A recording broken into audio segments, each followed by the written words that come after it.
તો ગુજરાતના રાજકારણમાંથી આ સમયે એક મહત્વના સમાચાર સામે આવ્યા છે, જેમાં ભારતીય જનતા પાર્ટી દ્વારા રાજ્યમાં સંગઠનને વધુ મજબૂત બનાવવા માટે સતત પગલાં લેવામાં આવી રહ્યા છે।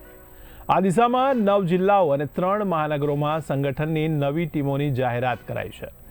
જેમાં મહાનગરની વાત કરીએ તો જૂનાગઢ, જામનગર અને વડોદરા મહાનગરની ટીમોની જાહેરાત કરાઈ છે, જ્યારે જિલ્લાઓમાં આણંદ, વલસાડ, સુરત, ડાંગ, બોટાદ, પંચમહાલ, છોટાઉદેપુર તથા રાજકોટ જિલ્લાની ટીમોની જાહેરાત કરવામાં આવી છે। ત્યારે ખાસ વાત એ છે કે આ નવી રચનાઓમાં યુવાનો અને મહિલાઓને વિશેષ મહત્વ આપવામાં આવ્યું છે। તો સંગઠન સ્તરે નવી ઉર્જા, નવી વિચારધારા અને મજબૂત માળખું ઊભું કરવાનો પ્રયાસ કરવામાં આવી રહ્યો છે।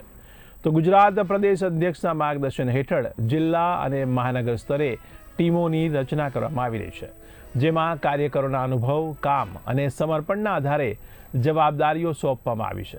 ત્યારે પાર્ટીનું સ્પષ્ટ માનવું છે કે લાગવગ નહીં પરંતુ કામને જ પ્રાધાન્ય મળશે।